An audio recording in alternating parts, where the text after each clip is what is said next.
Folks, Black Star Network is here. Hold no punches. I'm real revolutionary right now. Support this man, Black Media. He makes sure that our stories are told. Thank you for being the voice of Black America, Roland. Stay black. I love y'all. All momentum we have now, we have to keep this going. The video looks phenomenal. See, there's a difference between Black Star Network and black-owned media and something like CNN. You can't be black-owned media and be scared. It's time to be smart. Bring your eyeballs home. You dig?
Today is Tuesday, March 10th, 2026. Coming up on Roland Martin Unfiltered, streaming live on the Black Star Network. A black Republican in Virginia sends a misleading mailer to black Virginia voters ahead of a crucial redistricting vote. We'll show you the flyer and give you his response.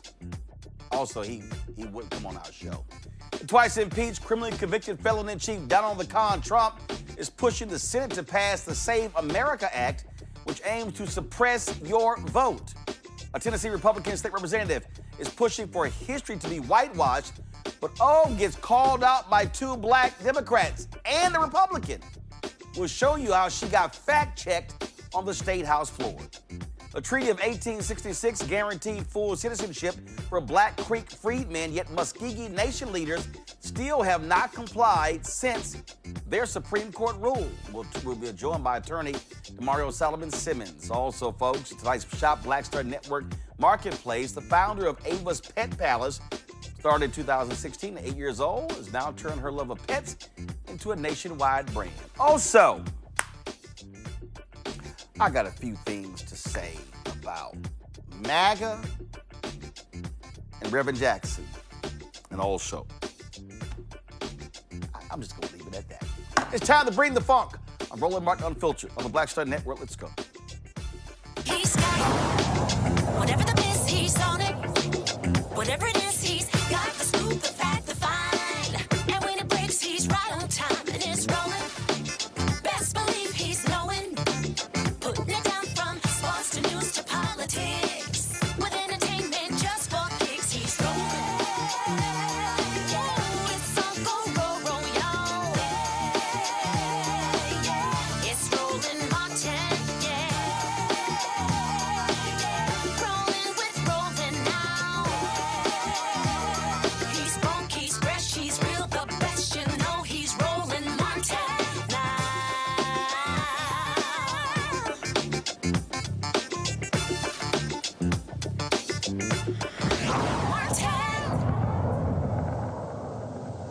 A black Donald Trump supporter is misleading black voters in Virginia. The Republican-aligned political group, Democracy and Justice PAC, chaired by former Virginia delegate A.C. Cordoza, is under fire for sending misleading mailers to black voters ahead of the state's special redistricting election. The mailer compares the referendum to Jim Crow-era voter suppression. It includes images of Klansmen and civil rights marches urging voters to vote no on this measure that would allow the state to redraw its congressional districts. But it does not contain any detailed information about the referendum ballot measure itself. Virginia black leaders say the messaging is misinforming and divisive.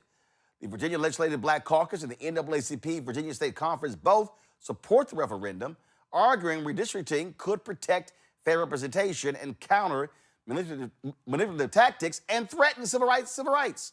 Now, the vote, of course, is part of a national fight over gerrymandering, as Republican-controlled states like Texas, North Carolina, Missouri, and others recently redrew maps in ways critics say weakens minority voting power. Democrats in Virginia are urging voters to vote yes on the referendum, which would allow the state to redraw its maps. Now, early voting runs now through April 18th, with a special election taking place on April 21st. Now, show the flyer again. Pull the flyer up. Pull the flyer up. Come on. Guys, could you please show? No, the flyer. We just showed the flyer. Thank you. Come on, show that. Yes. Okay, this is the flyer. Or freeze it. Just like Jim Crow, our ancestors fought to represent us. Now Richmond politicians are trying to take our districts away. Y'all, that's a lie. Let me be real clear. They're not taking away black districts. That is an absolute, fundamental, undeniable lie. Now, the brother who was behind this, we reached out to. Initially, he said yes, he would come on the show, but then he then called back and said, no, I can't do it. Yeah, I wonder why he sort of had that change of heart. So give me 1 second. I want to show y'all this here. So he sent us this statement, and let me provide it for y'all. Okay, give me 1 second. Okay, let's see here. All right then. You're not seeing my iPad. Here we go. All right, give me a second. I'm gonna show y'all this here, and so this is what. Let's see here. We're not showing me yet. All right, come on. Let's see what's going on here. Hopefully it connects now. All right. Okay, here we go. So this was a statement that A.C. Cardoza sent us. Y'all go ahead and y'all pull it up. Y'all have it there. No, y'all pull it up. Y'all have the statement. Pull the statement up. So he says, Richmond politicians have ripped apart majority-minority districts in order to increase the number of white representatives from Northern Virginia. Dan Helmer, Don Beyer, and others diluted African-American vote strength to increase their own power. Plain and simple, some things never change. They help themselves, my community gets left behind. Okay, A.C. Cardoza, y'all, is lying. A.C., let me say this again. I need everybody in Virginia to understand, A.C. Cardoza is lying. Who was the force behind? Who was the force behind 10-1? You see what he's doing? He's trying to say two white men are behind this. This was one of the leaders right here, Louise Lucas. Fox News did a story on her, and this was her quote to them: "Y'all started, and we effing finished it." A.C. Cardoza is lying. He don't want to say that Louise Lucas, the Senate pro tem leader, is the one who led this in the Senate. What he also doesn't want to do is he also does not want to tell folk that the person in the House is Speaker Don Scott. Let me say it again. He doesn't want to do that. Y'all see what he's doing. He's trying to sit here and make it clear that he wants, this is the lie the Republicans are pushing. A.C. Cardoza is pushing the lie that it's white Republicans. No. Matter of fact, let me go ahead and play this for y'all.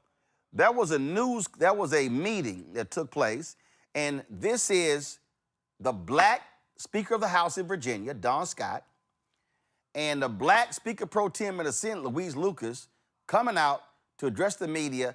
the day before it passed the General Assembly. 2 black people are behind this. Listen.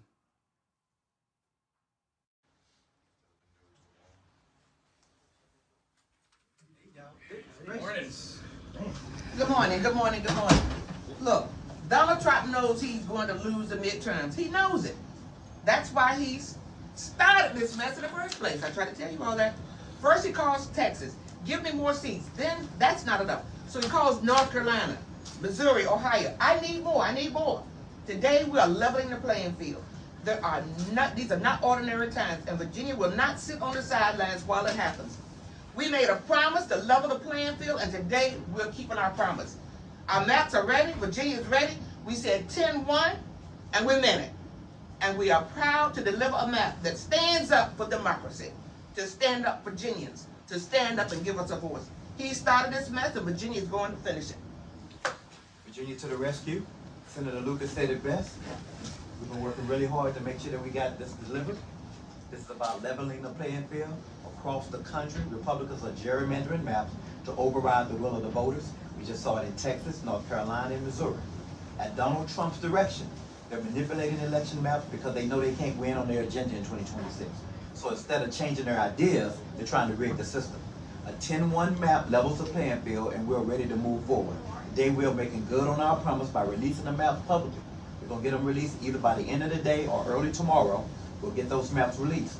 And putting them out in the open and allowing them to be debated the way they should be in a democracy, we're going to leave it up to Virginia voters. The maps are ready. Virginia's ready. And as my senator said many times, 10-1. 10-1. Thank y'all. So again, A.C. Cardoza, now go back to my iPad. These are the 2 black people leading the effort in Virginia, not white Virginians. Oh, nice try. Y'all put a black Republican up. Now, Cardoza, you're more than welcome to come on the show to discuss it. I mean, my producer reached out to you, and you said you were going to make some time, but then you're like, oh, no, I can't do it. Did somebody tell you not to come on my show, AC? I would love for you to come explain these flyers. Show them again. Show the flyers, okay? Roll the video on the flyer. Here we go. I want you to freeze it right there. Come on. Now that's right there. Vote no and return your ballot to ensure your voice is heard. Y'all, this is a lie. This is how white Republicans pimp black Republicans to try to fool black people. This is nonsense. Now show the other one, y'all, because it's before this one. It's a video. Roll the video. Roll it. Freeze right there. Look at them. You freeze. Y'all see this here? Just like Jim Crow, they want to silence your voice. Vote no and return your ballot immediately to ensure your voice is heard. This is the lie that they are pushing in Virginia because they are afraid of Virginia doing this. Now let me remind y'all, the United States Supreme Court ruled that they have no role to play in political gerrymandering. Now, I would ask A.C. Cardoza, A.C., were you critical when Republicans in Texas created 5 seats in their favor? Were you critical when Republicans in Missouri took the Congressional? And see, A.C., I'm going to give you the questions in advance. Since you care about minority representation, A.C. Cardoza, are you on the record criticizing white Republicans in Missouri for gerrymandering the seat of Congressman Emanuel Cleaver? I would ask you this, A.C. Cardoza. Are you calling out white Republicans in North Carolina for gerrymandering the seat of CBC member Don Davis? Are you, A.C. Cardoza, calling out white Republicans in Texas for going from 4 black seats to 2 in Texas? I'm just curious. A.C. Cardoza, did you call out Governor Ron DeSantis 2 years ago when he redrew the lines in Florida that eliminated a black member of Congress? I'll wait. A.C. Cardoza, have you weighed in on the Louisiana versus Calais decision that could wipe out black representation all across the South? I'll wait. A.C. Cardoza, Have you called out the white Republican in Tarrant County who gerrymandered out the commissioner seat, a black commissioner, Elisa Simmons?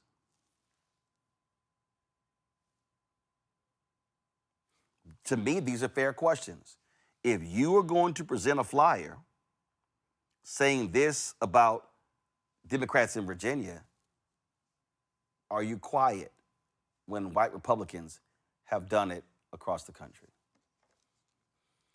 Dr. Mustafa Santiago Ali, former senior advisor for environmental justice at the EPA out of Washington, D.C., will be with us. And Randy Bryant, entrepreneur, author, speaker out of D.C. Dr. Larry J. Walker, associate professor, University of Central Florida out of Orlando. Glad to have both of y'all here. Larry, I'll start with you. I'm just asking a very basic question. If A.C. Cardoza is concerned about black representation, was he silent when Republicans did this to black people all across the country? I think he probably was quiet, Larry. He was quiet as a church mouse. And, you know, Roland, one of the problems when we see this, and we've seen this for the last several years, is when black folks are used as essentially as kind of a mask in terms of what right-wingers are really trying to do to disenfranchise black voters. So this is just another example. Obviously, he doesn't want to come on your show and deal with any of this smoke. But it's always troubling to me to see a black face put on to, like I said, prevent black folks from making sure all the rights that we fought for over the centuries and throughout the Jim Crow era and fighting for the Voting Rights Act of 1965 to a position now where you say you have the two top representatives in both chambers are black folks who are fighting to challenge some of the issues you see in the state of Florida. You'll see redistricting coming up soon in April. What we saw in Texas and some of the other states you identified. This is an all hands on deck situation. This is why Senator Lucas called out the leader in Maryland in terms of redistricting. This is not a game. And if we don't take the necessary steps to address what's happening in Texas and some of the other states, black folks are going to be locked out and it's going to dilute black political power. And this is ultimately what is the aim, to make sure they also rig the game in terms of more white males hold positions of power. And once again, they'll continue to dismantle all these programs that black folks have fought through the civil rights era. Again, this whole idea that, oh my God, it's these white folks. Matter of fact, I'm gonna go even further. Go to my iPad, Anthony. Randy, this is the House Majority Leader in Virginia. So the House Majority Leader in Virginia, black, Democrat. The Senate Pro Tem, Louise Lucas, black. The Speaker of the House in Virginia, Don Scott, black. But A.C. Cardoza wants to put a statement out saying, is white Democrats doing this? No, we got the facts over here. He's just doing the call and beckoning for obviously some white politicians. And that's unfortunate that he's willing to be used like that. We all know that tokens do get spent. And one thing is that black people, we know now that all skin folk ain't kin folk. We've learned that lesson. And so what I hope that we do is that we ensure that we do our research when we see a black person giving us some information. Because it's not always accurate and they're not always acting in our best regard. So it's important that we pay attention, that we do our own research. It's really sickening to me that he would use some images and parts of our history that he knows will trigger us to manipulate us into believing a lie and voting against our best interests. I mean, how low do you have to go? And what does he think that he's ultimately going to gain from it? Because again, we all know that tokens get spent. I want y'all to show it again. So, first of all, now pull up Cardoza first. So pull up Cardoza's statement first. Okay, y'all. This right here, this is the black Republican in Virginia who said Richmond politicians have ripped apart majority-minority districts in order to increase the number of white representatives from Northern Virginia. And then he cites one member of Congress, one guy running, and he said to dilute African-American voter strength. Now, y'all, show the flyer. Show the flyer. Okay, this is the flyer. Our ancestors fought to represent us, all these black people. Now Richmond politicians are trying to take our districts away. That's a lie. Okay, show the second part of the flyer. Okay, so he wants them to vote no. Okay, so this is video of the flyer itself. Just like Jim Crow, they want to silence your voice. Now, let me explain to everybody who's watching. There are 4 African Americans on the Republican side in Congress. All of them will not be in Congress in January. Byron Donalds is running for governor. Burgess Owens is because they gerrymandered his seat in Utah. He's scared to run in that seat. Wesley Hunt ran for the United States Senate in Texas, came in 3rd in the Republican primary. He's gone. And 4th is John James. He's running for United States Senate in Michigan. He's going to lose, so he's going to be gone. So there will be 0 black Republicans in the House next year unless a black Republican wins in November. Here's why what A.C. Cardoza said is a lie. Pull his statement back up. I want to expose y'all to lie. He said Dan Helmer, Don Byron, and others diluted African-American vote strength to increase their own power. Let me explain to you why there's a lie. Okay, you can take that down.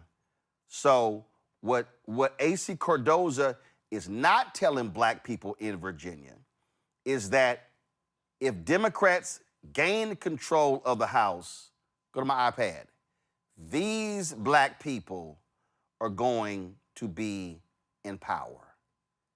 These black people are going to be committee chairs. These black people are going to be subcommittee chairs. What he did not tell you is that in this black man from Virginia, Bobby Scott, if the Democrats could take control of the House, Bobby Scott will be back in charge of a key committee dealing with education. Why did HBCUs get $17 billion under Biden-Harris? Because Bobby Scott was the co-chair, was a subcommittee chair driving the money. Come on, go back to my iPad. The Homeland Security, that committee, that man right there, if he wins his primary, Benny Thompson, what the primary last night? Let me know what happened. Okay, he will be the chair of that committee. Danny Davis is retiring. Gregory Meeks, foreign relations, yep, he'll be the one in control of that.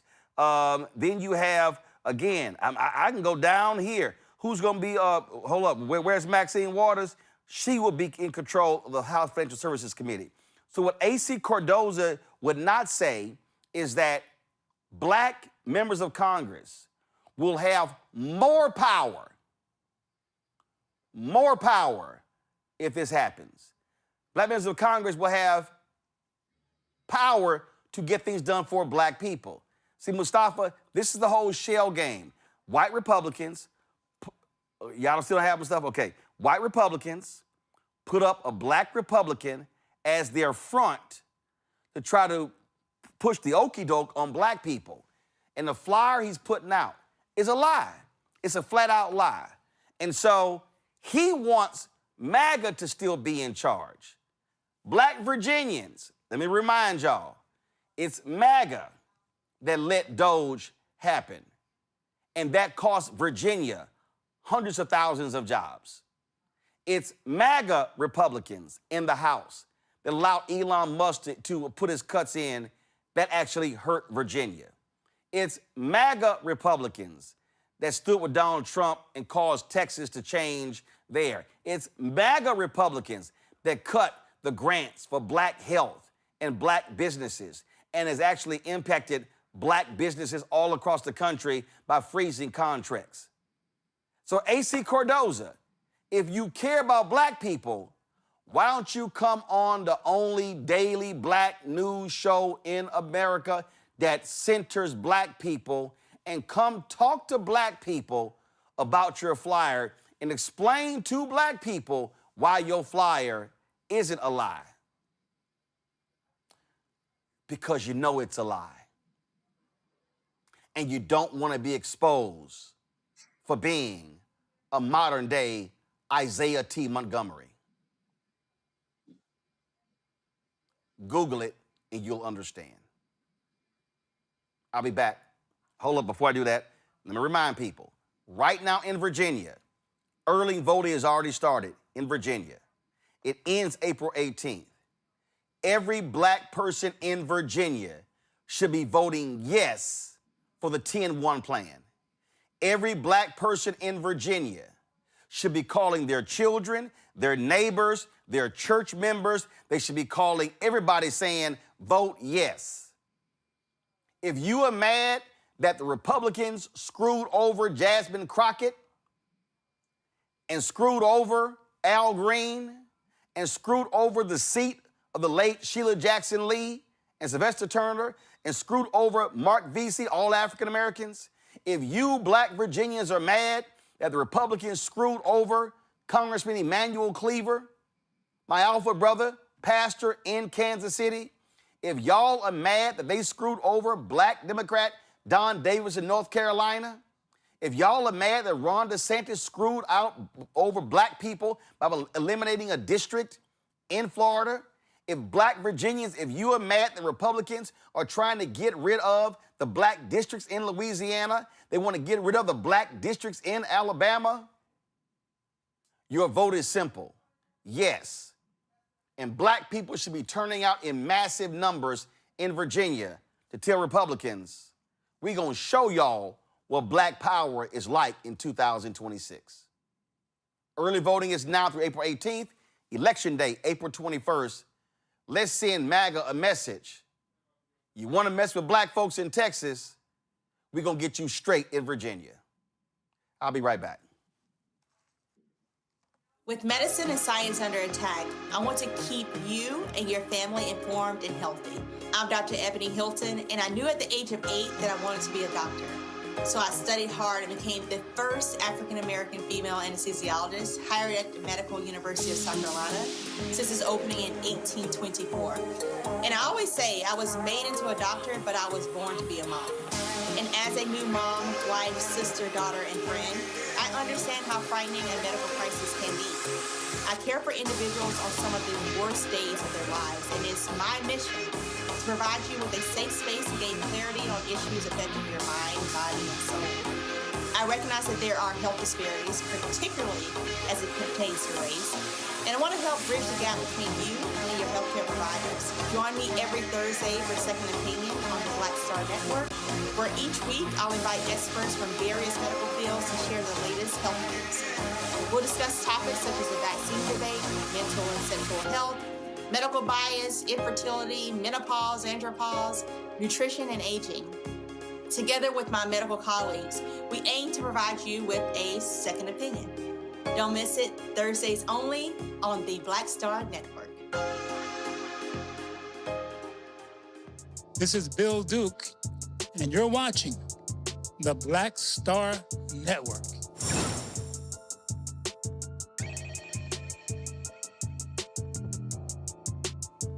Looks like cities are taking notes from Chicago's approach to dealing with ICE. Baltimore City, Maryland, has passed the Safe Spaces and Communities Act.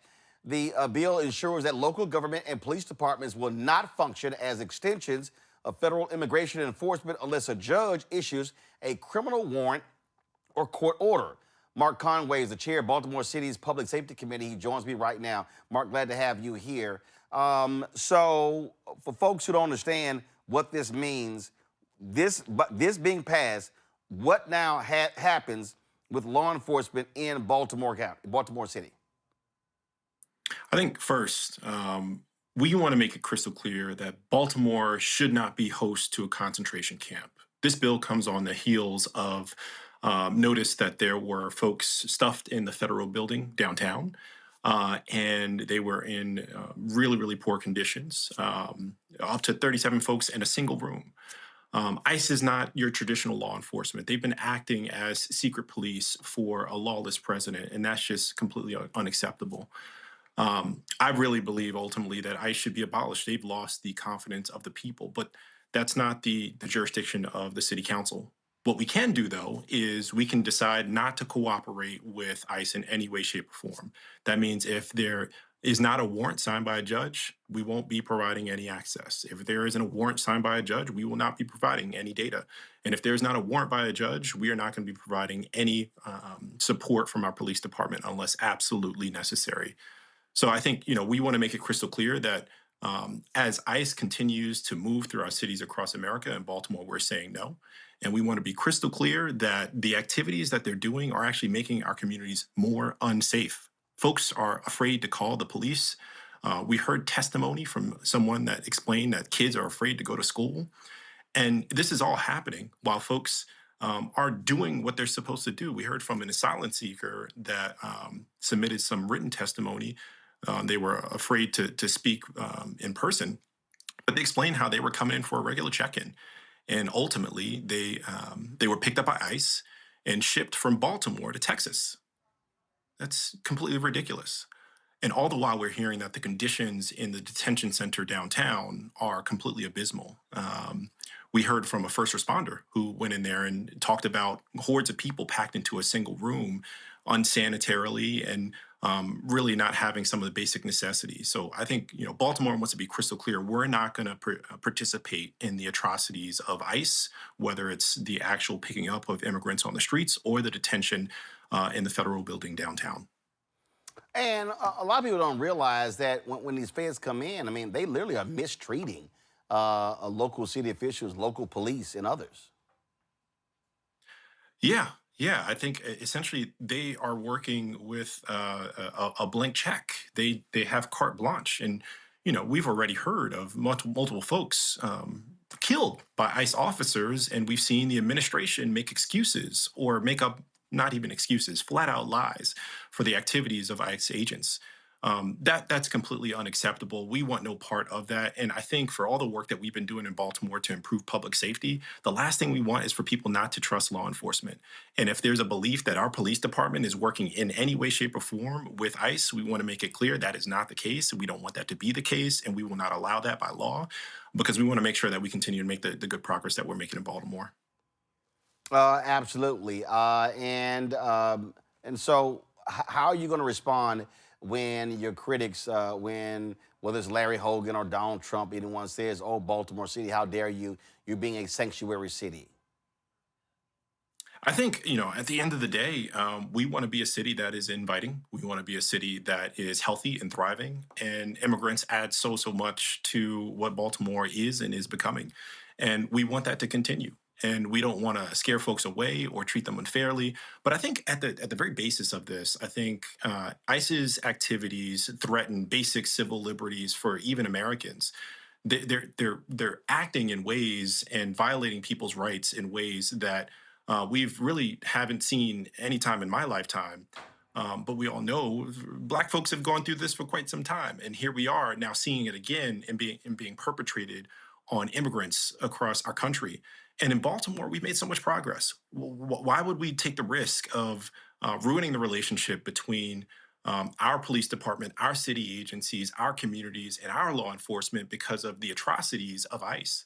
We don't want any part of that. We won't tolerate it, and we will do everything in our power to step away from it and to prevent it from happening.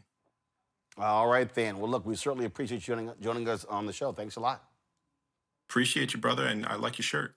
Oh, of course. Well, we got Mustafa and Larry, two of the alphas on the show. So that's how we roll on this show. We're everywhere, man. We're everywhere. All right. I appreciate it. Thanks a bunch. All right, folks. We come back. We're going to talk about Donald Trump and the SAVE Act, which is actually the Trash Act. And we'll break it down for you. Hey, folks, don't forget to support the work that we do. Join our Bring the Funk fan club. Please support us. The goal is to get 20,000 of our fans contributing on average $50 each a year, $4.19 a month, 13 cents a day. That supports this show and the 5 other shows here on the Black Star Network. If you want to support us via Cash App, use the Stripe QR code. You see it right here. That's also for credit cards. Checks and money order. Make it payable to P.O. Box 571. First of all, make it payable to Roland Martin Unfiltered. P.O. Box 57196, Washington, D.C. 2003 7-0196. PayPal's R Martin Unfiltered, Venmo RM Unfiltered, Zelle Roland at RolandSMartin.com, Roland at RolandMartinUnfiltered.com. We'll be right back.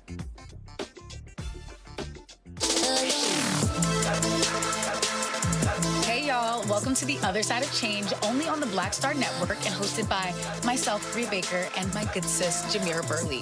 We are just two millennial women tackling everything at the intersection of politics, gender, and pop culture. And we don't just settle for commentary. This is about solution-driven dialogue to get us to the world as it could be and not just as it is. Watch us on the Black Star Network, so tune in to The Other Side of Change.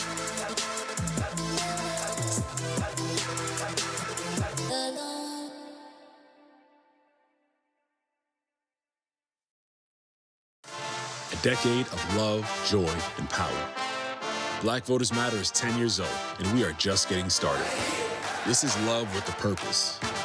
This is Black joy in motion. This is unstoppable power. Across campuses, neighborhoods, and back roads. Let's go! We show up, not just to vote, but to be seen, to be heard, to belong. We ride together, we organize together. We remind each other that our voices matter, because they always have. Black Voters Matter is about more than ballots. It's about housing and healthcare, clean water and living wages, education, reproductive freedom, and dignity. It's about turning pain into action, turning belief into movement, turning community into power. We don't wait to be invited. We bring the energy. We bring the love. We bring the people. Because when Black communities come together, we don't just survive, we thrive. This is how change happens. This is how history moves. We organize, we build, we win. What's happening? This is your man, Motown recording artist Kim. You are watching the Black Star Network.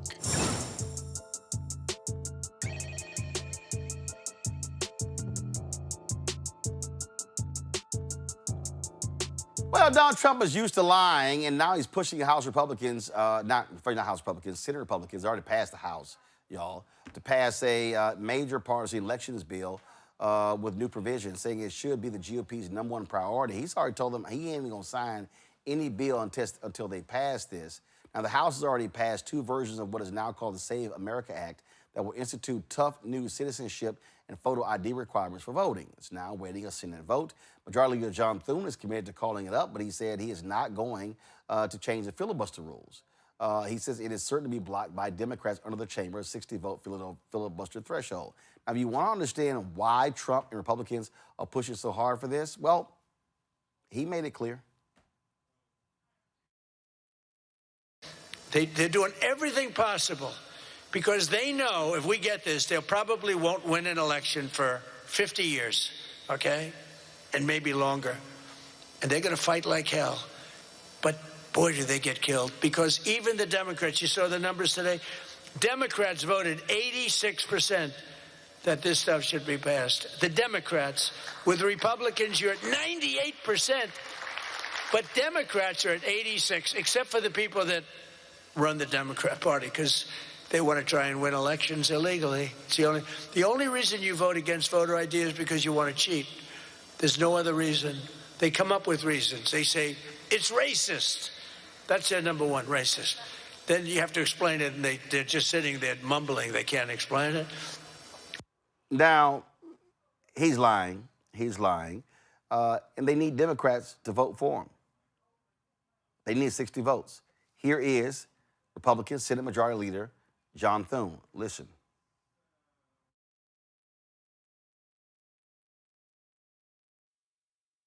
President Trump told me yesterday that it would take Democratic votes to pass the Save America Act. Do you think the MAGA base has an unrealistic expectation of passing that legislation without Democrat support? I think there are a lot of optimistic views about what Democrats may or may not do. We all know, because we deal with them every day, that the Democrats are not all of a sudden going to decide that this is something they want to be for. So yeah, again, I mean, I think you have a lot of optimists out there, and I appreciate that, and a lot of passion and energy behind getting an outcome here. But getting an outcome would require Democrat votes, and And we'll give them a chance. Like I said, they'll have that opportunity to vote one way or the other on this. But I would be very, very surprised. Does it make it more difficult that the president keeps adding pieces of policy to this legislation? Would it be better if you just had a straight up or down vote on photo ID or citizenship, for instance? We certainly want to vote on the issues that came over from the House. The president has since that time added some additional components to his request, which we will figure out a way to get votes on as well.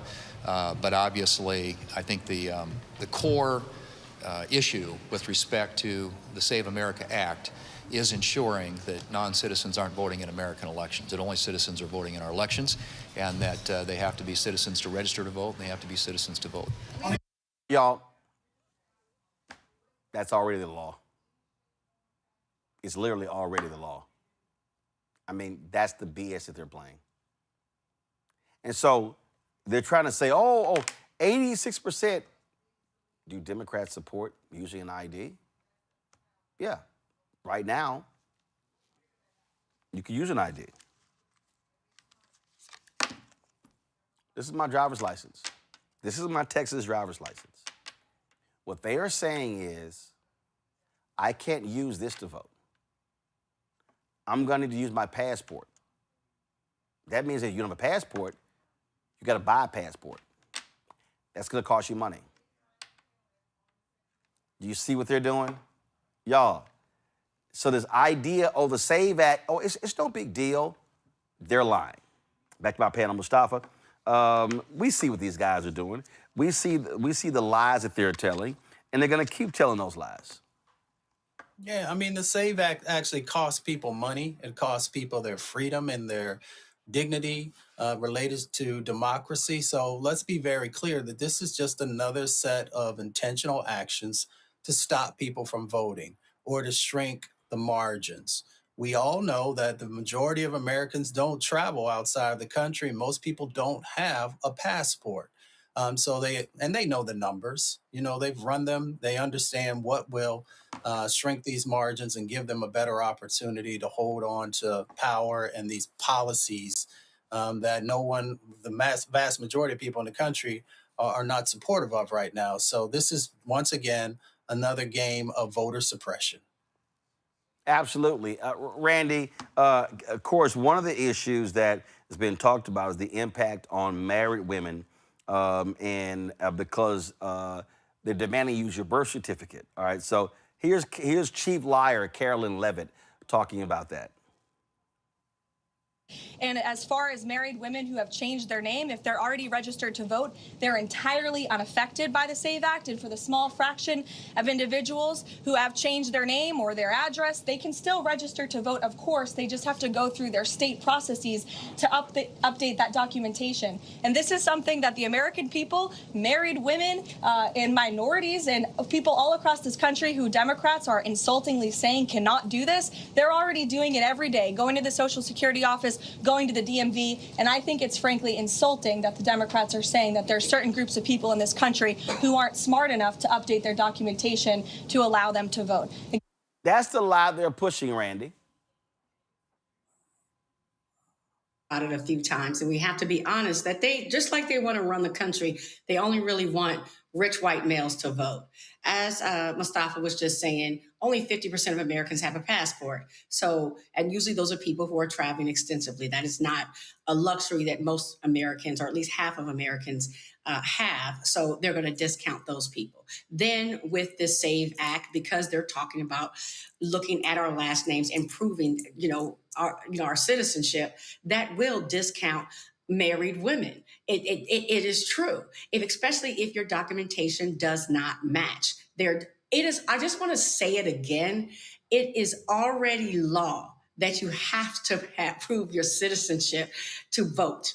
They're just trying to make it more difficult so we can be disqualified. So if you don't have a passport, but let's talk about how many people truly don't have their birth certificates anymore, particularly disenfranchised people like the Black community. Let's not act as if we came over in normal ways. We understand that we don't have our documentation oftentimes. They want to make it so difficult for us to be able to get to the polls because they know, quite the opposite of what Trump said, that if we continue to do things the right way, the fair way, to ensure that we have a democracy, to ensure that everybody who wants to vote gets to vote without hassle, they cannot win. And the only way they can win is squeeze the rest of us out to make it so incredibly difficult for us to vote. The White House, this is what they actually put on Twitter, y'all. The Save America Act. Number one, all voters must show voter ID. All voters must show proof of citizenship in order to vote. No mail-in ballots except for illness, disability, military, or travel. No men and women's sports. No transgender mutilation surgery for children. First of all, I don't know what the hell 4 and 5 have to do with voting. But Larry, number 3 right there. This is why people don't understand why you got to pay attention to everything. They want to outlaw mail-in balloting. That's the whole deal. So this is not just a voter ID bill. So guess what? Democrats should be opposed to this. This is not just about voter ID. And Roland, if you notice, no one mentioned mail-in balloting. Well, President Trump has talked about it a lot. He's railed against it consistently. But no one else in those press conferences mentioned it. And what's really interesting about this is that, asking someone like myself, and other folks on this panel who come from enslaved Africans to essentially vote for more literacy tests or grandfather clauses or anything else during the Jim Crow, relative to the Jim Crow era, so that make it more difficult for us to vote, Black women and Black men, is absolutely ridiculous. Roland, this is white supremacy. This is also misinformation as it relates to Donald Trump losing an election against Biden. So they can take and consolidate more power to make sure that white men could hold power, the presidency, the House, the Senate, state level, et cetera, and decrease, once again, dilute Black and other minoritized individuals from voting. If this bill, and look, it doesn't look like it's going to pass the Senate, but folks need to continue to call the U.S. Senator to make sure their voices are heard. Because if they're able to pass this, it is game over as it relates to our democracy. And so we have to stand steadfast. We cannot let this bill come out of the Senate. Obviously, we heard about the filibuster, but you can't. These are people that will change laws, change their minds at the last minute. You cannot trust Thune or any other policymakers, senators who are standing behind him, because if they realize at some point, hey, maybe this is not such a bad idea, and they get rid of the filibuster, crazier things have happened, then we'll be in dire situation. Yeah, I mean, we know exactly what's going on here. We know exactly what you're going to have to pay for. And what they're trying to do, you got this idiot Glenn Beck, oh my God, if you don't pass the SAVE Act, this is going to be the death of the Republic. No, y'all, they've done these analyses.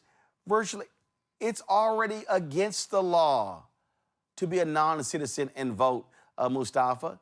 So you want to pass something else when you already have a law? No, the real issue here is they want to make it difficult. They're saying that my Texas driver's license or real ID is not good enough. We're going to create another form of ID that you have to use.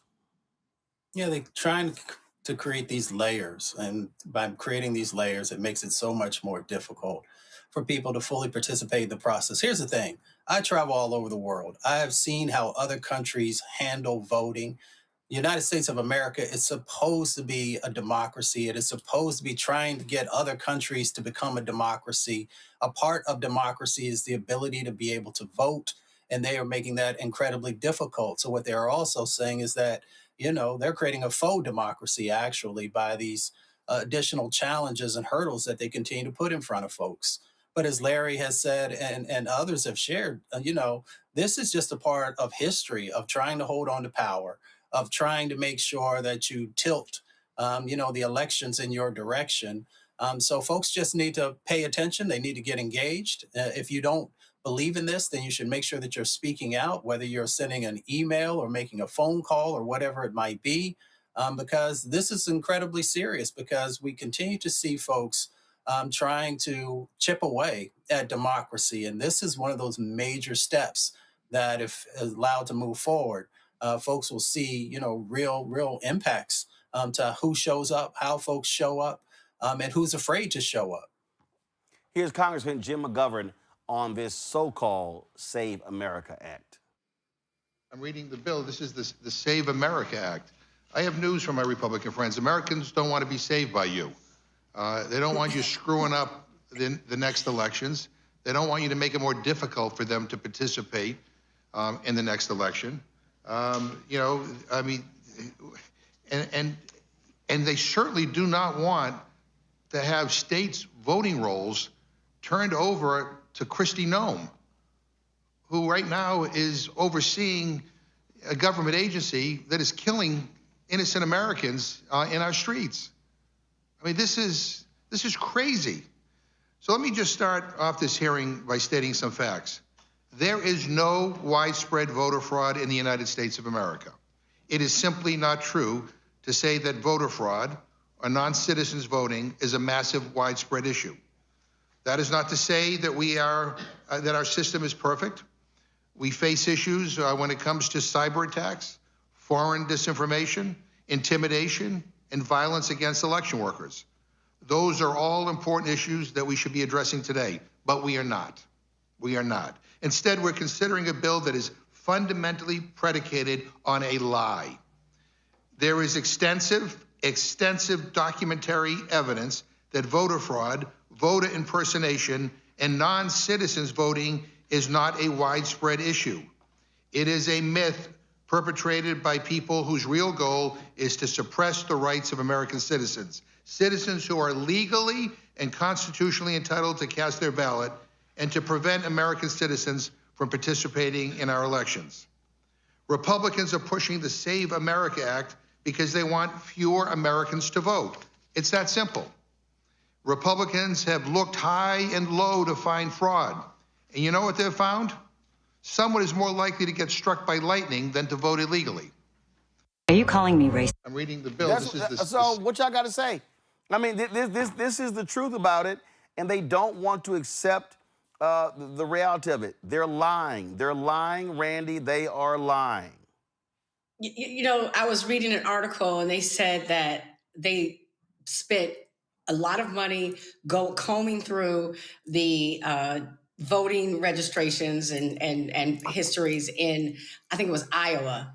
And they looked at 2 million votes, and they found one person who voted illegally that was not a citizen. One. It is not a problem that we're facing in the United States. They're not trying to create a solution for the problem of non-citizens voting. They're trying to create a solution to them not being able to win if everyone has the right to vote and it's of ease to vote.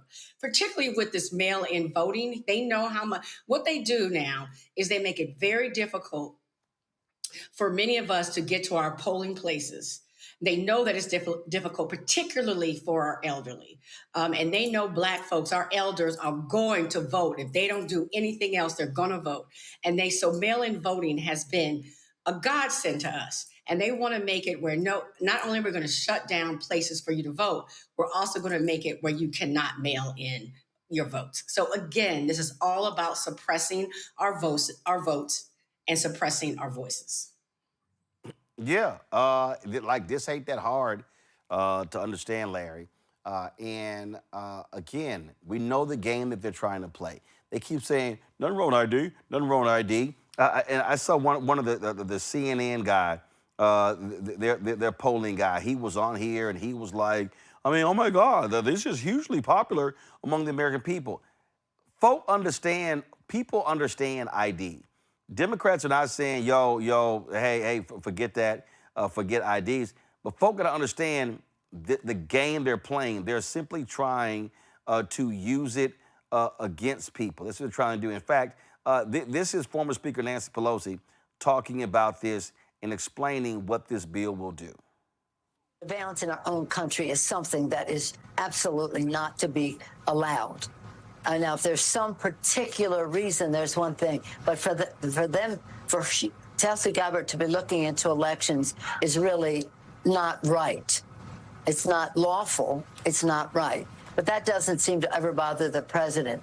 But you know what? We don't agonize, we organize. And we have litigation, we have lawyering in addition to in the courts, but at polling places and the rest. We have legislation, and we're going to fight him on the SAVE Act or for the voter ID. It's just not right. And there are many Republicans in the country who know it's not right because it's inconvenient for them as well as it is for married women in the country. You don't have your birth name on your voter file.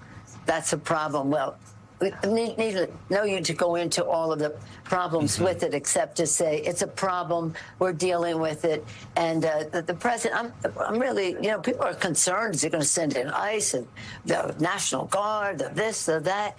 Don't put anything past him, as we saw on January 6th when the President of the United States personally incited an insurrection in our country. He's capable of any bad thing. But the fact is now this is well heralded that he wants to do this. Again, I say it, we don't agonize, we organize, we fight in the courts, we fight in the court of public opinion, and we fight in the Congress of the United States against what he's trying to do. They want to create a whole new system, Larry. That's what they want to do. Larry, you're on mute. Can you hear me now? Yes. Okay.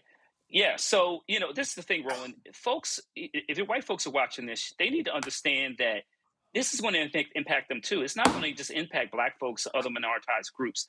So it needs to be really clearly explained to folks that this is bad for democracy in general.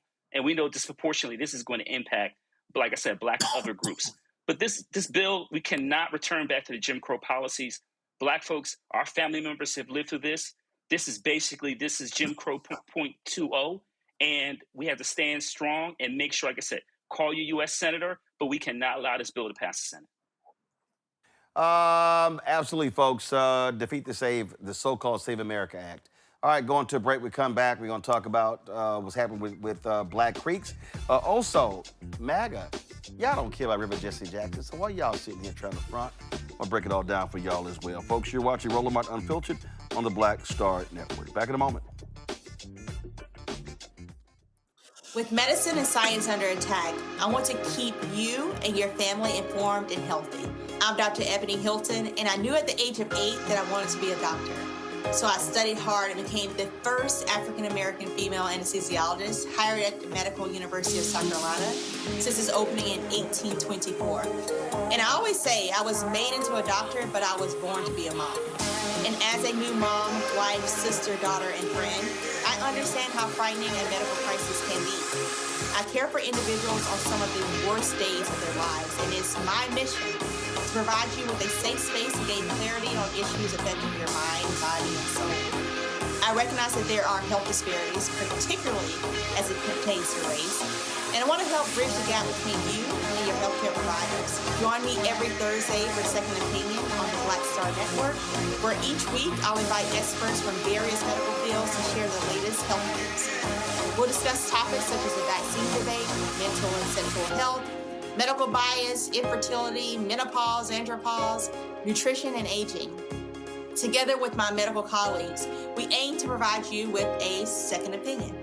Don't miss it, Thursdays only on the Black Star Network.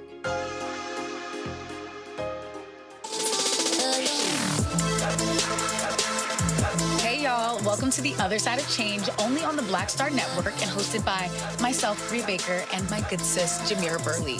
We are just two millennial women tackling everything at the intersection of politics, gender, and pop culture. And we don't just settle for commentary. This is about solution-driven dialogue to get us to the world as it could be and not just as it is. Watch us on the Black Star Network, so tune in to The Other Side of Change.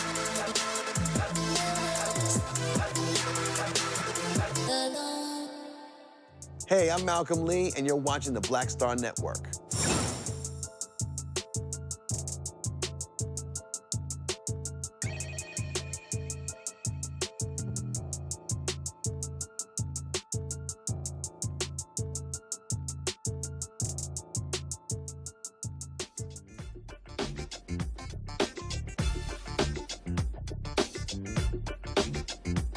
All right, folks, we've been covering this story for quite some time, and that is what's happening with the Black Creek in Oklahoma.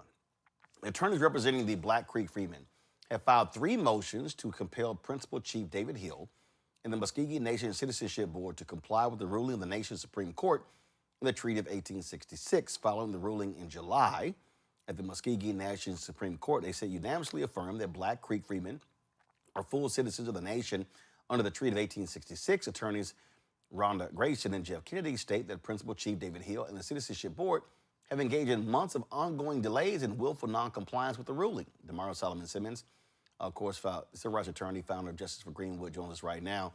Okay, so they made the ruling. So, like, what's the deal? That was July. That's more than... Yeah, been 30... It's 8 months ago. Yeah, 8 months, almost a year, 31 weeks ago, we had a 5-0 decision that said that Black Creeks, which are about 100,000 of us throughout the nation, have the same citizenship rights of all other creeks, and yet they are standing in the way. And you guys were just talking about voter suppression and all that stuff, and that's what this case is about. And as we know, when you deny Black folks the right to participate in the democracy and the right to participate to vote, that is an assault not just on the individual Black folks in Texas or Georgia or the Muscogee Creek Nation. It is an assault on Black political power everywhere it is. And that's what's happening right here, Roland.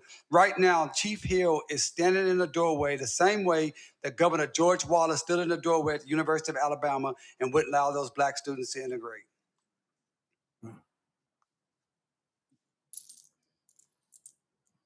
What's the holdup? What the hell's the holdup?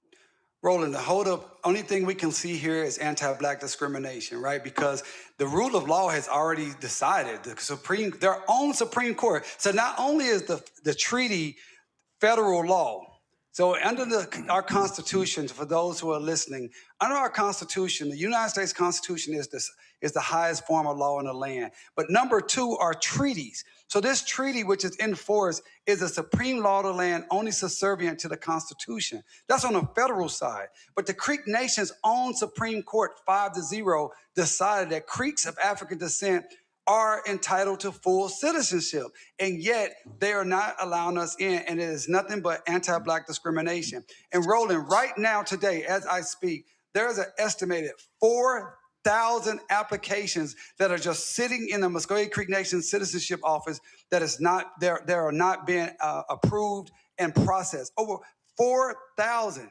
And the government GAO office told us back in December that they estimate, just from a federal level and conservative estimates that there are 47 to 117,000 Black Creeks throughout the country. So we're talking about a substantial amount of individuals who are not getting the opportunity to vote, who are not getting the opportunity to have access to benefits, and also are being denied their heritage and who they actually are. So, I mean, what next? I mean, how do you force him to comply? Well, we have a two-pronged strategy. One, we have filed with the Muscogee Creek Nation Supreme Court, asking the court to do 2 things. Number 1, to sanction or file in contempt Chief David Hill and the Citizenship Board for ignoring their order. That's number 1. And then number 2, for them to postpone, or we filed a preliminary injunction for them to stop the election that is coming up on May 30th unless and until Black Creeks are allowed to become citizens. This is an affront to the rule of law. This is absurd that you can have actual elections and not have citizens be able to vote. And thirdly, we want our citizens' applications to be processed immediately. This needs to start today. We have people that have been waiting literally their whole life trying to get their citizenship process, and they're just dragging their feet. Now, if the Muscogee Creek Nation Supreme Court does not rule, we have no choice but to go to the federal courts, which we will do, but that is not what we want to do. We feel like this should be decided within our own Supreme Court nation of the Creek Nation. Well, always some legal maneuvering that's necessary. So, Damario, keep us abreast of what happens. I will, and Roland, if I could just say, people, I want everyone to understand that without the Black Creeks, there is no Greenwood, there is no Black Wall Street. The Black Creeks were the co-founders of Black Wall Street. So justice for Greenwood is justice for the Black Creeks. And we're not talking about being part of a club or association or nonprofit. This is an independent government that is discriminating, that Black folks should be a part of and have an opportunity to participate in. All right. We appreciate it, man. Thanks a lot. Thank you, Roland. Peace. Folks, white Republicans in Tennessee are absolutely nuts. Tennessee State Representative Justin Pearson needed to fact-check Representative Michelle Renault after she used the Bible to literally justify the founding fathers being slave owners. They shouldn't be judged because slavery was normalized during their time. Here is the verbal lashing she received from a descendant of a slave. Representative Renault. Thank you for the question. As far as our founding fathers and those that owned slavery, it is important not to dilute history. We need to understand and know what that is so that we don't repeat those mistakes. But the Bible also says that we will be judged in the time of our culture. And at that time, it was a common practice. Not saying that's right or wrong. The Bible actually does instruct those who do own slaves on how to treat them and to treat them fairly and kindly. But our founding fathers definitely believe that all men were created equal, and it was those beliefs that moved us from the position of slavery to where we are today. So this particular legislation does not advocate to teach those things. I think we have many other pieces of civic education that likely does include that, but this intention for this legislation is for that to not necessarily be included. Representative Pearson. It is nearly unconscionable to believe that you just articulated the theological vision of enslavers in this Capitol in the year 2026 as though it was okay. Because here's your problem. The Bible, which was written in many different iterations, but is articulating a time of thousands of years ago, was used as justification for enslavement that happened thousands of years later, 400 years ago in our country. And so even if you're trying to articulate, as you are incorrectly, that the Bible was somehow giving permission to slavery, that would have been in the era in which it was happening. It wouldn't be used as a theological justification just 400 years ago in our nation's history. But what is worse, and what is deeply disturbing by what you have just said is not how you are saying, and that was wrong or immoral. There is no question that slavery was immoral. And you shouldn't need a Bible to know that. And there were always people who were antithetical to the antebellum South's iteration of chattel slavery.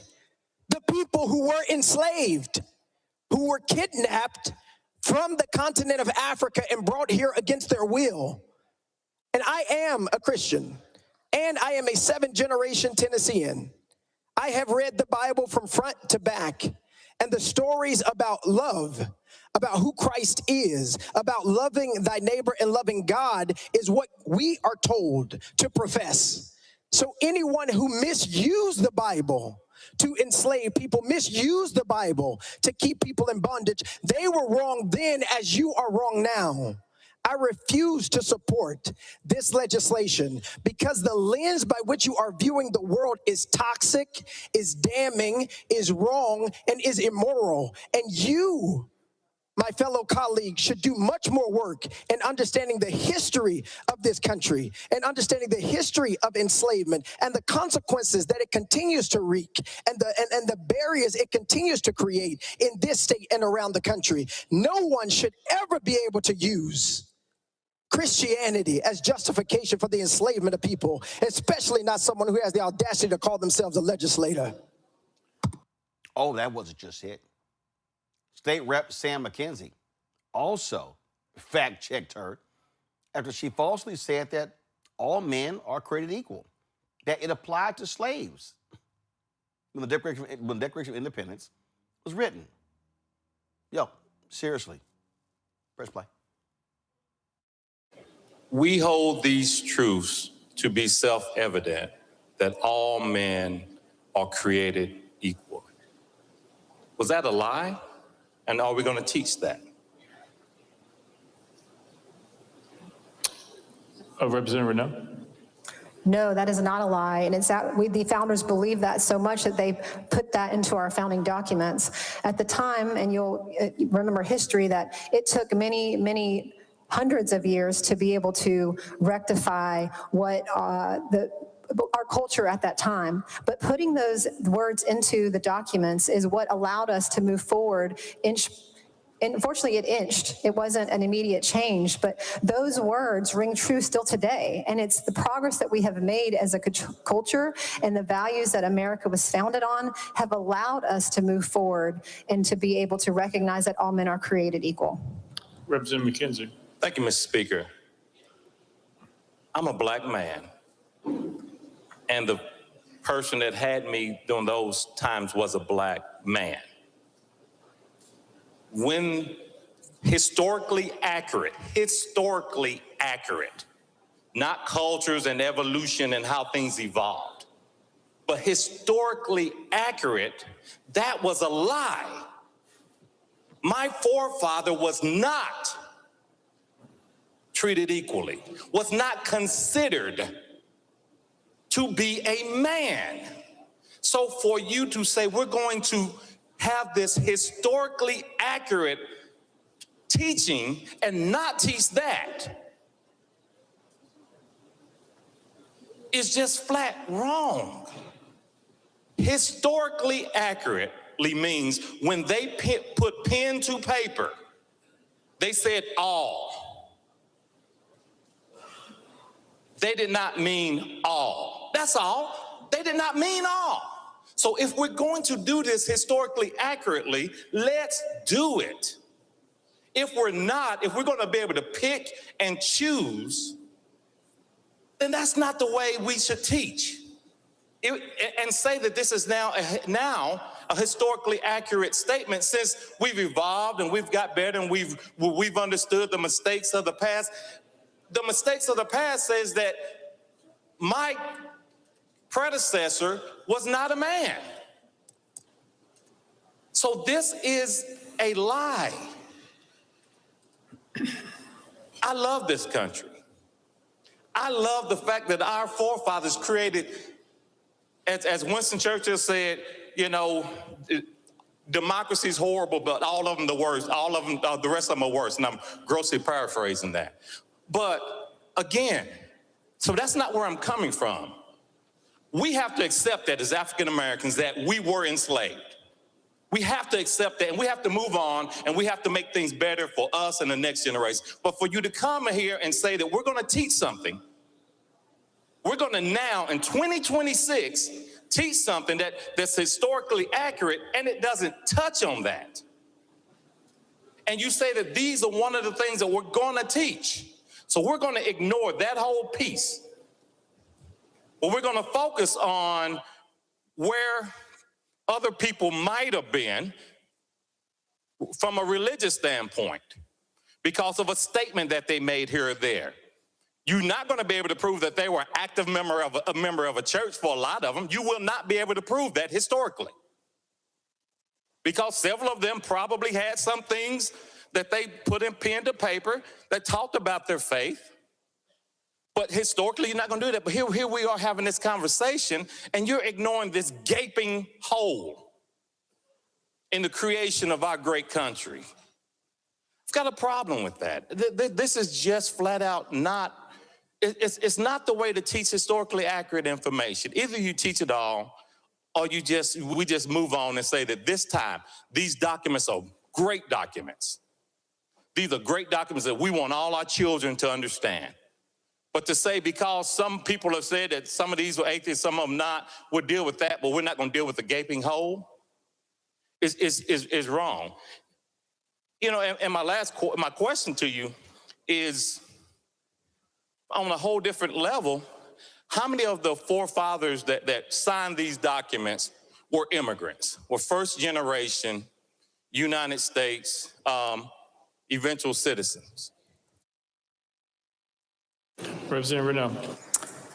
First, to address your question about the factualness of the documents, if you would like to sponsor legislation to teach the aspects of slavery, I certainly would support you in that. But this legislation specifically is to teach the meaning of what the founders meant about our rights coming from a creator and not government, and then to dispel the myth that many of our founding fathers were, in fact, not atheist or deist. Even Benjamin Franklin was raised Presbyterian. He's known as our most secular founding father. He was perhaps religiously unorthodox, but he affirmed his belief in a providence. So when I said the legislation says moral belief, it is addressing moral belief in that regard, that maybe he didn't claim a certain denomination or religion, but he did in fact affirm a belief in providence, as many of his documents did state. There are among the 39 signers of the Constitution, a majority of them were Anglican and Episcopalian. But we had other Presbyterian, Congregationalists, Quakers, Methodists, one Catholic. But even those that were deist-leaning did affirm or acknowledge providence, which we associate with the Creator. Y'all, even a Republican, William Lambert, had to say, girl, sit your ass down.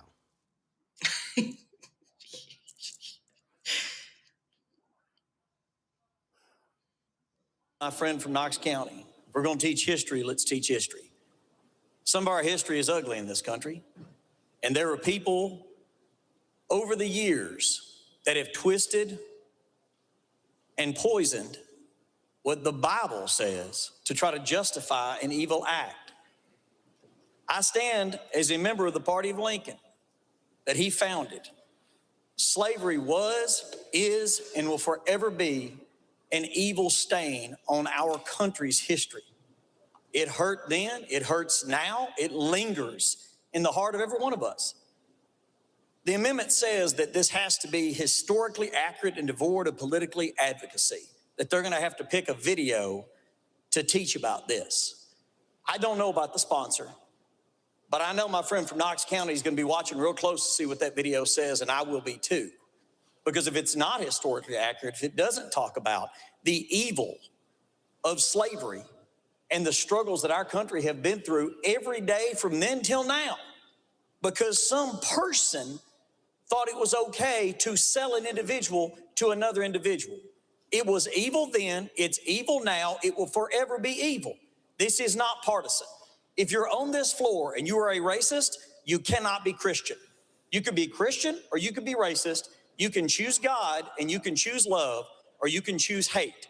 You cannot choose both. So surely to goodness, we can stand together on this to say this should be historically accurate. But again, they're going to pick a video here to make it historically accurate. I certainly hope that they show the good, the bad, the ugly, the evil and the right as we move past that dark time, but remember it accurately.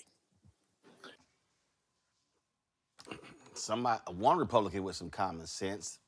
Larry, these white folks are so desperate to rewrite history. They really want his story. And they are mad that we actually know how to read today. Yeah, I watched this conversation a few times last night because I'm completely dumbfounded by her rationale. And look, I get that she's a religious conservative, and that's fine. But Dr. King warned us about this kind of Christian. And theologians, black theologians since then have warned us about these kinds of Christians who will use the Bible as a way to assert that, enslaved Africans, our ancestors, that this is just part of the way things were. And as Representative highlighted, it's in complete contradiction what it means to be Christian. And certainly the Christianity in terms of the way I was raised in AME church. So we need to call people out like this for their hypocrisy. And also, when I look at her bio, her mom immigrated from somewhere else outside the United States. How dare you have the audacity to tell someone like myself and our colleagues we saw there on the Tennessee floor that somehow, we're talking about how things were back in the day, and it didn't apply to, necessarily those enslaved Africans, and this rationale about how to treat your slaves well. My ancestors weren't treated well. particularly black women who were enslaved. Let's be clear about that. So this is ludicrous. I'm glad they checked her, and we need more white Republicans to offer a counter narrative to talk about, once again, we talk about the dark period in our history. It is part of U.S. history, and that the lineage of those challenges from that time continue today for black folks. Randy, I know of a very hardcore Christian. I mean, he was a Bible-believing, Jesus-loving, hardcore Christian. Let me show you right here. Come on, guys. Come on. Guys, come on. That's John Brown. John Brown was a hardcore Christian, and he despised slavery. Oh, I'm sorry. She ain't talking about those kind of Christians, Randy. No, she's absolutely not talking about those kind of Christians. And when I tell you I watched this, my stomach just got so tight. Let me tell you what bothers me. I mean, one, when has any enslaved person been treated fairly? The fact that she would suggest that there was fairness in the institution whatsoever and that people were ever treated fairly just, it angers me so much. But I'm going to tell you what angers me even more. When you see people of a minority group, and her ethnicity is Korean, beating this conservative Christian drum that is honestly, at this point, when you talk about white Christian nationalists, it is white supremacy. Just how dare she? It is so the antithesis of what life really would be for her.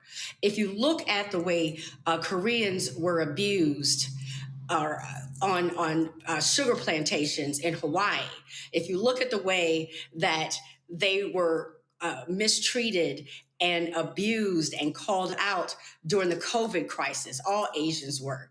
If you look at the way that they have been relegated, oftentimes in this country still, just to work in sweatshops and in the laundry servicing businesses, they have not been treated well in this country. So the idea that she is beating this Christian drum as if she is part of this white supremacy ideal is so insane to me, because it's not even true for her.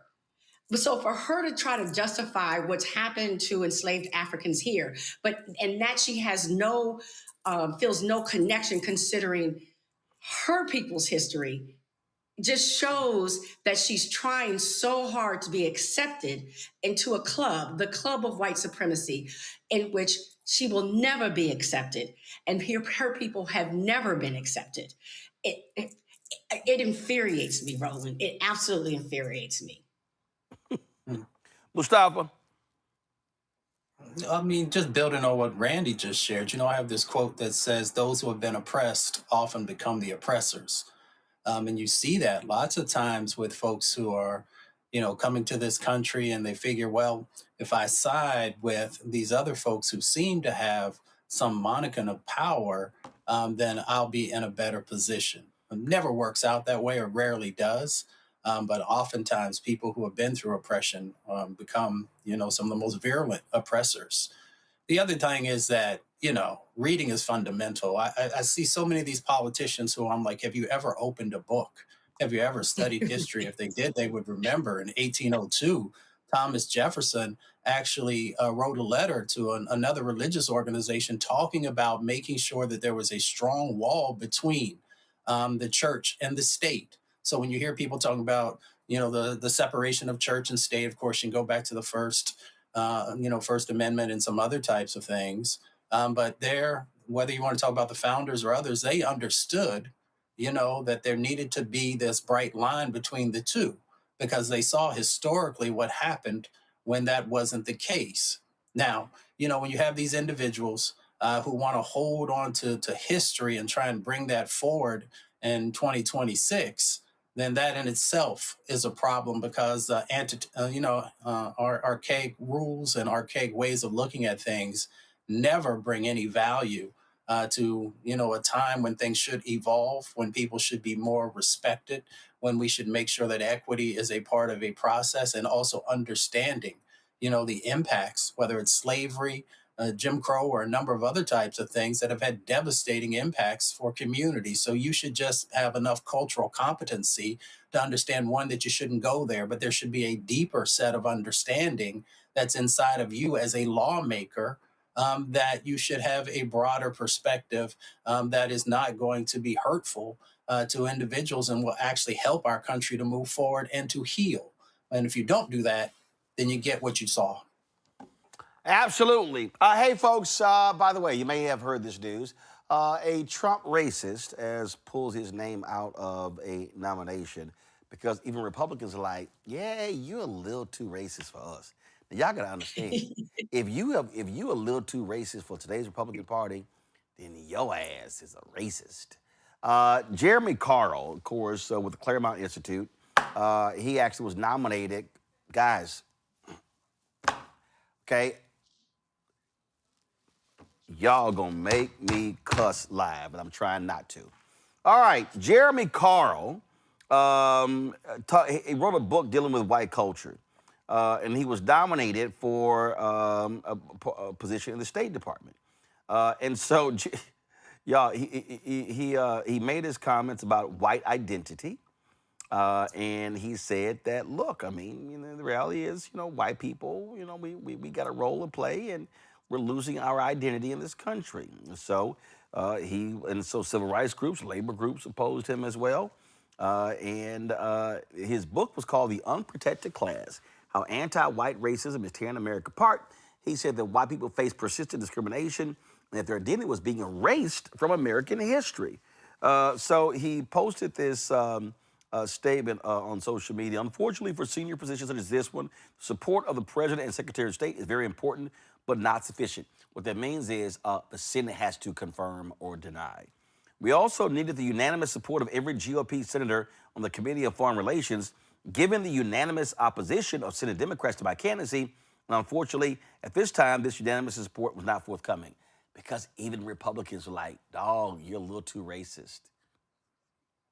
You're too racist. But this is what we're dealing with. Mustafa, this is what we're facing. Donald Trump leads people who believe in white supremacy, white nationalism. This guy claimed, I'm not a white nationalist. I'm not a white nationalist. But he also got ripped because he was on a podcast where he agreed with the host who assailed Jews for, quote, claiming special victim status after the Holocaust and saying that, quote, Hitler is always the convenient kind of bad example. 'Cause he is. I mean, come on now. I mean, Hitler was evil. There's no way around it. And here's the thing also. This administration often hires people based upon, who they are, what they stand for, and what their claim to fame is. This individual's claim to fame was actually writing a book about hate, writing a book about the erasure that isn't happening of white folks, right? The other part of it is that, if folks had been doing the right thing in this country, had actually been, showing love and compassion and pulling people together and honoring individuals and lifting them up, then, folks wouldn't see you for who you truly are. I mean, history is history. If you have, caused genocide for indigenous people, if you have enslaved Africans and brought them here so you could have free labor, so your country could have a bigger economic GDP, if you had not done the things that you did to Japanese folks. I mean, I can go down the laundry list of the things that are historical fact. And the reason why people look at you the way that you do is because of who you are. And who you have been. So if you want to change, now's your opportunity to actually put forward policies that help the country to heal, but that has not been a part of this administration. This administration loves individuals who like chaos, who like hate, who want to make sure they can hold all the power. And of course, the power is tied to resources, and that's just the reality. So if you want something different, then you have to change. And they're just not interested in it because, right now they hold this small amount of power for this short amount of time. Let me say that again, for the short amount of time, if people actually get out and vote, and we can change the dynamic. So if we can have a country, that honors everyone, but you've got to do the work. and people just don't want to do the work. They always want to take shortcuts. They want to do the easy thing, and hate is easy, but hate also has a huge cost, both in the moment and as you move forward. Larry? So this guy was a race. If you had a racist favorite racist, I watched some of that confirmation hearings, so other people didn't, and I was really astounded that he really didn't back away from all the points he made. He just couldn't properly articulate it because he was being called out. But as Mustafa said, this is another example of what you see from the administration of people who are overtly racist. That even in prior Republican administrations, you would have never saw anyone like this being sent before the Senate for a confirmation hearing. The fact that he even got this far, remember, people, he got vetted by the administration and still went through the confirmation process. So I'm glad that some Republicans found him to be too racist, but the fact that he made it even this far is really telling about the ideology and beliefs of the current administration, which is consistent with everything we see in terms of the attack against Black folks, economic, education, various other issues. So this is, I guess it's a win. But once again, like I said, he was an overt racist and he deserved to be kicked to the curb. And I'm glad he was embarrassed. Randy? I don't think they had a problem of him being too racist. I just refuse to believe that. I think that the problem is that he was so openly racist, whereas they like to show their racism through, restricting our voting and the policies they create. And so they're not going to come out and say it. And they know that the way that he spoke and would come out and say the things that he said, he would get them in trouble. But I don't think it's because they don't agree with a lot of what he says. I keep hearing these people talk about the white culture, and I still haven't figured out what that is, because they can't talk about white culture without talking about everybody else. It seems to be... You know what white culture is.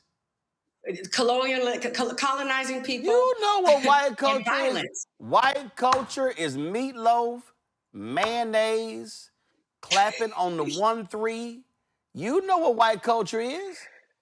And they're worried about us taking that away. They want their mayonnaise. They're worried about us taking that away. Like, I think they have to be honest, is that they're worried about the rise and the richness of everybody else's culture. But I mean, it's just not that deep. If you cannot talk about white culture without talking about colonizing and who they hate.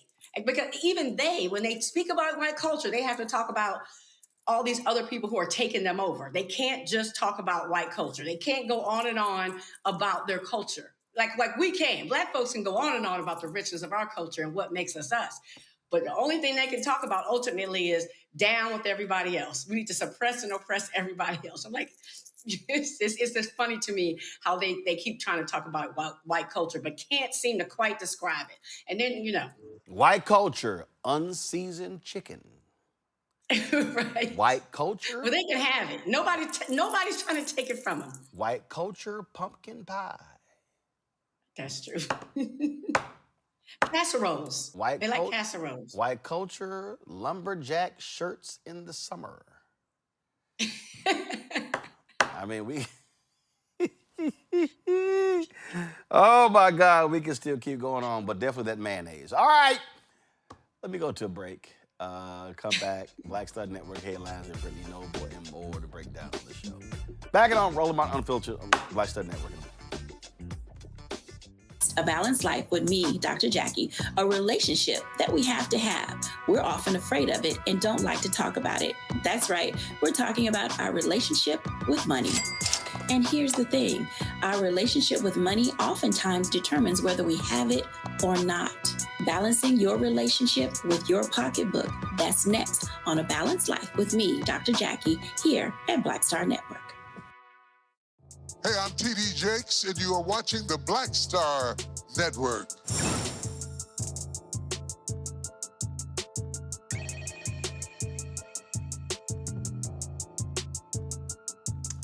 White culture, a miracle whip. All right, let me go to headlines. Brittany Noble. A black man was just days away from being executed in Alabama's death chamber, but Governor Kay Ivey has commuted Charles Sonny Burton's sentence. Instead, Burton will spend the rest of his life in prison without the possibility of parole. Governor Ivey made her decision after speaking with a representative of the victim's family. Doug Battle was shot and killed during a robbery at the AutoZone's auto parts store in Talladega on August 16, 1991. He was shot in the back by Derek DeBruce after Burton and the 4 other robbers had left the store. Battle's daughter, Tori, had publicly expressed that she did not want to see Burton's death sentence carried out. DeBruce was originally given the death penalty as well, but his sentence was later commuted. In a letter, Ivey stated that she firmly believes in the death penalty, but it must be administered fairly and proportionately. She said, "I believe it would be unjust for one participant in this crime to be executed while the participant who pulled the trigger was not." A family is calling for accountability after a video captured Broward Sheriff's Office deputies punching a man during an arrest in Tarmac, Florida. It happened March 3rd. The video recorded by drivers shows 41-year-old Christopher Newkirk on the ground as 3 deputies held him down. 2 of the deputies appear to punch Newkirk in the face. His family says the images have been difficult to watch. A booking photo released after the arrest shows a large gash on Newkirk's face and injuries to his eyes. Deputies initially pulled Newkirk over for illegally tinted windows. And according to court documents, deputies searched him after learning he was on probation for armed trafficking of narcotics. They reported finding drugs under his waistband and said Newkirk began to struggle. He's charged with multiple counts of battery on an officer, resisting arrest, and possession of multiple drugs with intent to sell. Wyoming Governor Mark Gordon signed legislation banning abortions after embryonic cardiac activity can be detected. Generally, it happens about 6 weeks gestation and often before women know that they're even pregnant. The signing makes Wyoming the 5th state to bar abortions at the stage of pregnancy, along with Florida, Georgia, Iowa, and South Carolina. 13 other states bar abortion at all stages of pregnancy, with some exceptions. Gordon, a Republican, said in a letter to lawmakers on Monday that he has some doubts about the law that he signed because it doesn't include exceptions for pregnancies caused by rape or incest. The law does make an exception in cases to preserve the woman from an imminent peril that substantially endangers her life or health, according to appropriate medical judgment. And today, voters in Georgia's 14th Congressional District are picking a replacement for former Republican U.S. Representative Marjorie Taylor Greene. She resigned in January following a public rift with President Donald Trump. A crowded field of 22 candidates initially filed to run for the vacant U.S. House seat, but that number fell to 17 active contenders after a handful of withdrawals from the race. All candidates will compete on the same ballot regardless of political affiliation. If no candidate receives a majority of votes, the top 2 vote getters will advance to an April 7th runoff. There are 12 Republicans and 3 Democrats competing in the special election. We'll have the results for you on Wednesday. Well, Byron Allen is buying a significant stake in the premium TV brand Starz. The mogul, whose Allen Media Group owns the Weather Channel, a production company, local TV stations, and streaming platforms, acquired a 10.7% stake in Starz. According to a filing with the Securities and Exchange Commission, Allen is paying $25 million for the stake. Starz is home to shows like P-Valley and 50 Cent Power. The company was previously under Lionsgate. Last May, it split from Starz, allowing the premium cable network and streaming businesses to trade separately. Allen Media Group, which Allen founded back in 1993, owns and or operates 27 ABC, NBC, CBS, and Fox network affiliate broadcast television stations in 21 different U.S. markets. Well, Beyonce and Kelly Rowland are once again giving back to their hometown of Houston, this time through housing. According to BET, the music icons are helping fund an $8.4 million permanent housing project called the Knowles Roland House, a 31-unit development designed to support people experiencing homelessness. The project will offer more than just a place to live. Residents will have access to social services, including case management, mental health counseling, substance use treatment, life skills training, and nutrition assistance through a partnership with the Community Development Corporation. The development is also supported by Bread of Life, a Houston nonprofit that provides food and shelter to people in need. All right, folks, be sure to watch The Breakdown with Brittany Noble every day, noon Eastern. You want to get caught up on the headlines of the day? Check it out. Again, The Breakdown with Brittany Noble every day, Monday through Friday at noon Eastern, right here on the Black Star Network. All right, when I come back, I got to call these hypocrites in MAGA. Yeah, they're deserving of it. As it relates to the funeral of Reverend Jackson Sr. I'll do that next. A decade of love, joy, and power. Black Voters Matter is 10 years old, and we are just getting started. This is love with a purpose. This is Black joy in motion. This is unstoppable power. Across campuses, neighborhoods, and back roads. Let's go! We show up, not just to vote, but to be seen, to be heard, to belong. We ride together, we organize together. We remind each other that our voices matter, because they always have. Black Voters Matter is about more than ballots. It's about housing and healthcare, clean water and living wages, education, reproductive freedom, and dignity. It's about turning pain into action, turning belief into movement, turning community into power. We don't wait to be invited. We bring the energy. We bring the love. We bring the people. Because when Black communities come together, we don't just survive, we thrive.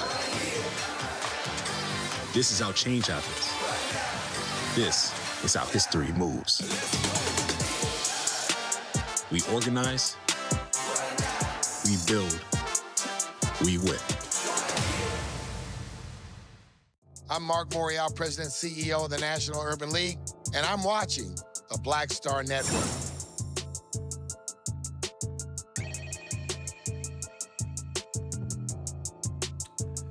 So, all you the Donald Trump MAGA-loving hypocrites, we're seizing on remarks by several people at the homegoing service of Reverend Jackson Sr., including multiple presidents, Reverend Al Sharpton, Jamal Bryant, and others.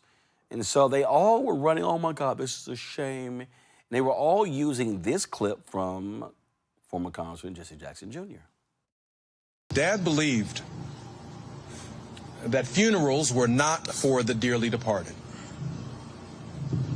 He believed funerals were for the living. He believed that they were great gathering meetings.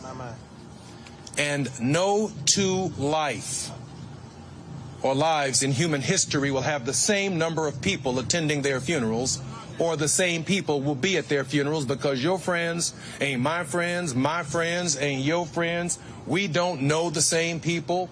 You don't know the same people that I know. Do not bring your politics out of respect to Reverend Jesse Jackson and the life that he lived to these homegoing services. Come respectful and come to say thank you. But these homegoing services are welcome to all. Democrat, Republican, liberal, and conservative, right wing, left wing, because his life is broad enough to cover the full spectrum of what it means to be an American.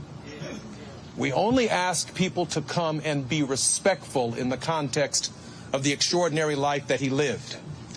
Dad would have wanted us to have a great meeting to discuss our differences, to find ways of moving forward and moving together. And if his life becomes a turning point in our national political discourse Amen. Amen. Now, oh, MAGA, they were all running their mouths. Oh, my God, look at that. This was just shameful. Like this MAGA, this black maggot, Reverend Jordan Wells, go to my iPad, he was the one sitting here. Hell, he's part of the Blexic and all of them fools. Again, boy, they kissed more Trump ass than Melania. And so he was one of the folks. Also, you had this other one, Jeffrey Meade. He's always with his MAGA talking points. And whole bunch of white folks. This was just a shame.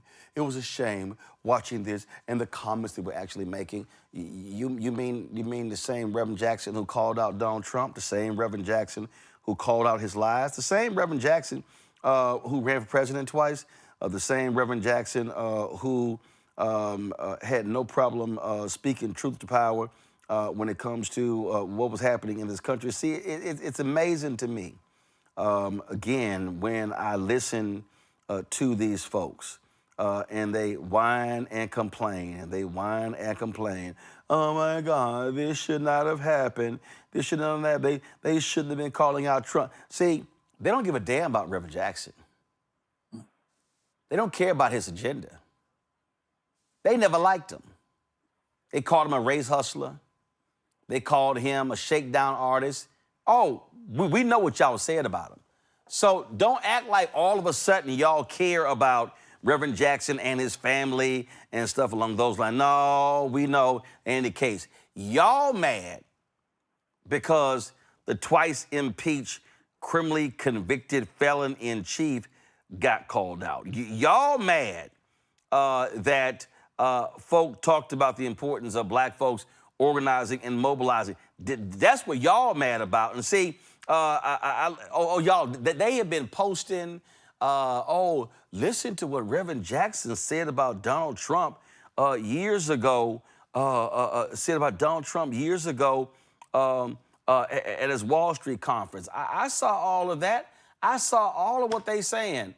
They were all running their mouths, but they didn't mention this. Reaction to what Donald Trump said, and one of the main points he's made was you think he needs to apologize. Given what you think of his views on this, what does it matter if he apologizes? Well, it matters, it will show remorse. He saw a lie as a victory. Therefore, he was speaking to the audience that he mobilized around fear and ignorance in the first place. If he were sincere, he would apologize to President Barack Obama for disparaging his name and his family name, or to Hillary Clinton, as the case may be, or to America. That was no apology, just a declaration of victory that somehow he validated President Barack Obama's Americanness. His mother and father did that. They ain't gonna play that. They're not gonna play that. They ain't gonna play that. So y'all are hypocrites. Y'all are hypocrites. Y'all don't care. Even the two I showed, that Jordan Wells and that other Meade, they ain't standing up for black folks. They are MAGA apologists. So I don't give a damn about none of them. What you're not gonna do is try to pimp Reverend's funeral, and y'all wanna pimp what Jesse Jr. said for your own rhyme and reason.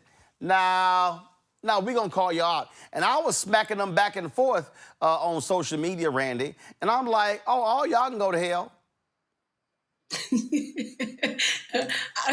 I'm sure that you did, Roland, and I'm glad that you were there to tell them to go to hell.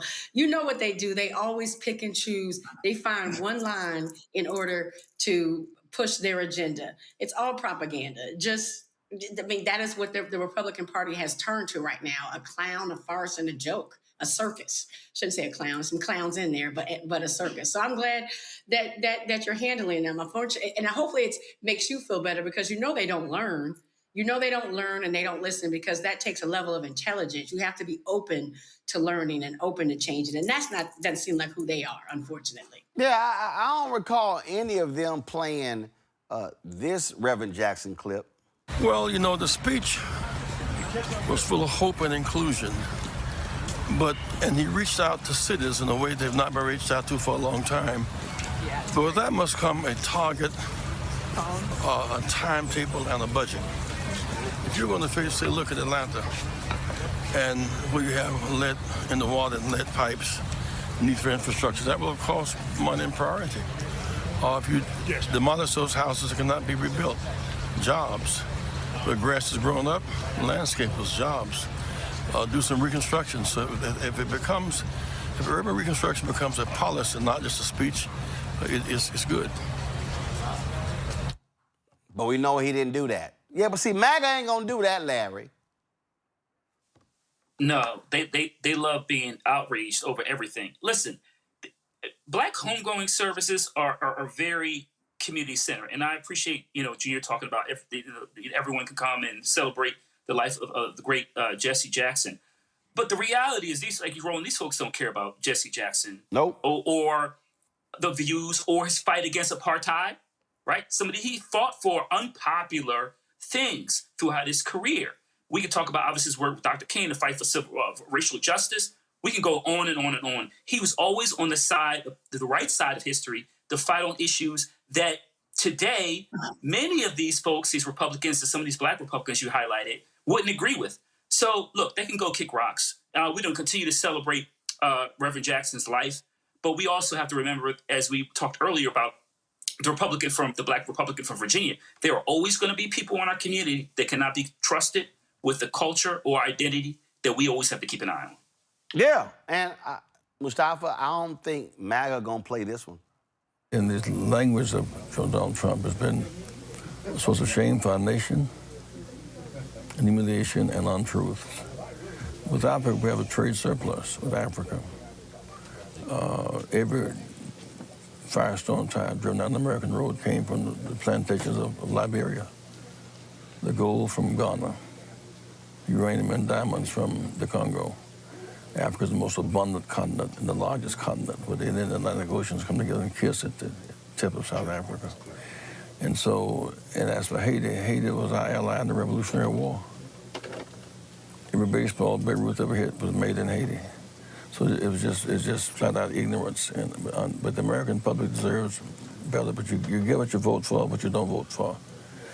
2018 would be a chance to make a difference. If we vote our hopes this year, not our fears, we can stop this tragedy. Oh, it's amazing how they couldn't locate any of those clips. Mm-hmm. Well, it is the audacity of caucasity to whitewash anything in America that does not meet their narrative. If you knew Reverend Jackson, you knew that he cared about economic justice. Yes, he wanted to make sure that whomever was vulnerable had an opportunity in our country, but he also made sure that he continued to love Black people and to highlight the fact of the disparities that were going on inside of our communities. If you knew Reverend Jackson, you know that he cared about housing justice and understood the disparities that existed inside of that space. If you knew Reverend Jackson, you know that he also cared about transportation justice and environmental justice issues. And he understood the impacts that were going on because he actually visited the communities on the ground.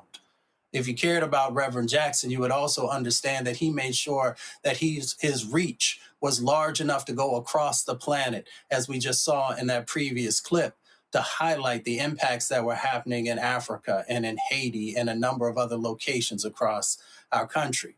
But if you only have the ability to see through a caucasity lens, then you'll never see the true Reverend Jackson. No, that's not going to happen because, see, they want you to believe the lie. They want you to keep advancing the lie.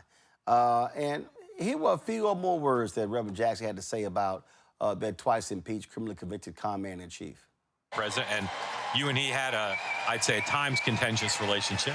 Let's talk about your history with the Clintons and how you've watched them over the years become the first family of the Democratic Party. You know, I met Hillary many years ago working in the Delta Block. I'm advance that because they were asking about the thug-in-chief. Let's see here. Let's see if I can find that part of it. I think we got it right here. Go. That I know and that we all hear from think that Donald Trump is a stone-cold racist. Do you agree with that? I don't want to go into the branding. I think that is unfortunate this race has come down to branding. He calls her crooked. What really matters is it's almost childish to be branded. He is the Republican Party's face. And if we lose, he would win and be America's president. And so labeling him at this point is just another headline. Where does he stand on affordable health care and race disparity and poverty? In this city, for example, 500,000 people here are functionally illiterate. 400,000 have jail records. In this city, unemployment for whites is 3%, for blacks is 12%. In this state, Pennsylvania state, blacks 5%, state Penn, blacks 49%. That's real stuff. Chicago, 100,000 vacant homes and abandoned lots, Detroit. So we need to think. I thought he would have been running on his ability to deal and reconstruct. Right. He's gotten sidetracked into becoming a kind of comedian. I think that's beneath his capacity. Down on the stage draft speaking, someone named Sarah McBride, the first openly Ain't gonna play transgender none of person. that. That's not a shock to me at all. So all y'all MAGA folk, again, y'all can all go to hell with your fake love and care and concern about Reverend Jesse L. Jackson Sr. When we come back, Shop Black Star Network Marketplace segment. Back in a moment.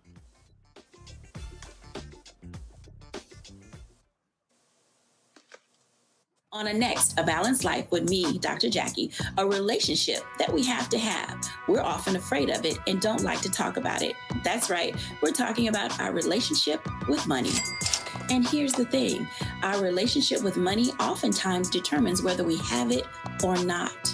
Balancing your relationship with your pocketbook. That's next on A Balanced Life with me, Dr. Jackie, here at Black Star Network. How you doing? I'm Mark Curry, and you're watching the Black Star Network. That's why I got these glasses on, because that black star is bright.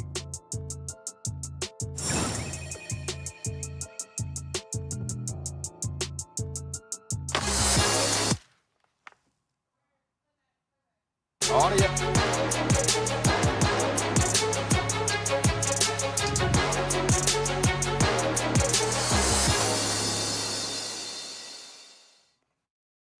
All right, folks, 10 years ago, she was 8 years old. Ava Dorsey decided she needed to create a healthier, happier world for pets, people, and our planet. So she created Ava's Pet Palace. That's right, it provides healthy treats to pets. Ava's, all right, we lost her signal, so let me know we got Ava back. I'm sitting here going, yeah, so staff, y'all didn't eat stuff this week, huh?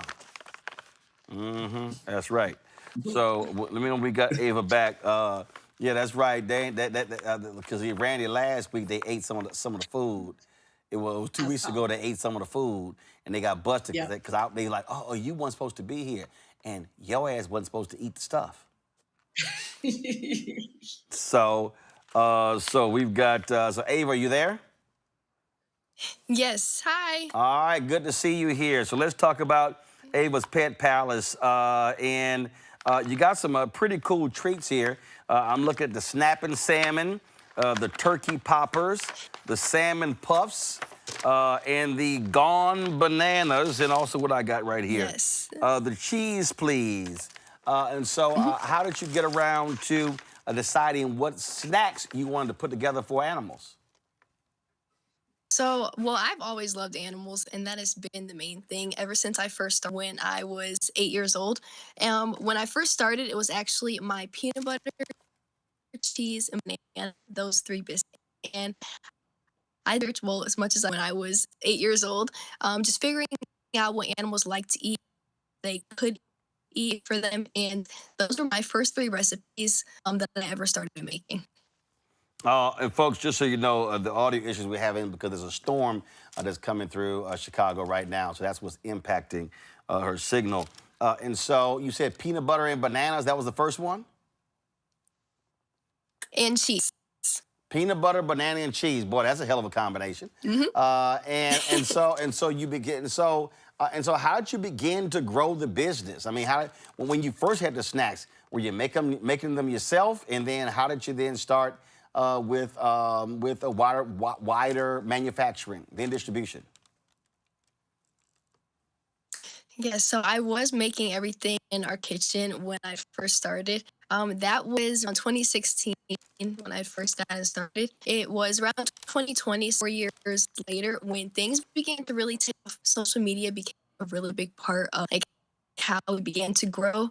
Our community started growing, and it was really at that point where it was like, wow, Able Pet Palace, like this is something that I can actually do. It wasn't just a hobby for me.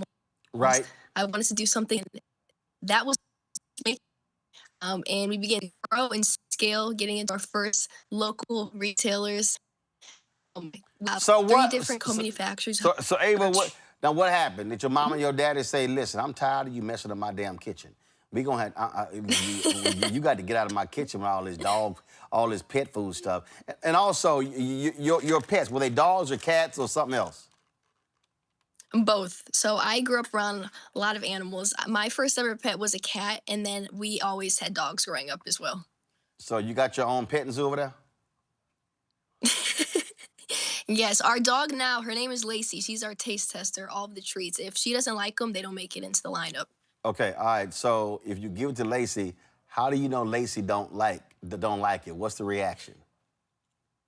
Well, Lacey, she's very particular with the treat she likes. So sometimes she'll sniff the treat for a little bit and then she'll eat it. Then like that's still a pass. That's still an okay for her. But if she just completely turns her nose away, it's a no. But sometimes we've gotten lucky with a few where she'll eat them right away. So when Lacey turns her nose up, you go, yeah, okay, let's move on.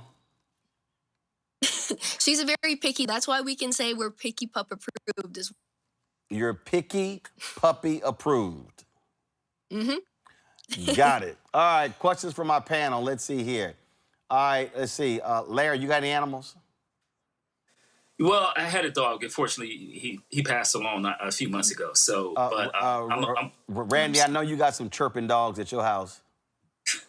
I have a grand dog, actually, who is actually coming to see me this weekend. So I'm hoping I can get some of these treats in time to give them to my dog. Now, he's not picky. He'll eat anything, but I definitely want to support this amazing business. I'm so incredibly impressed.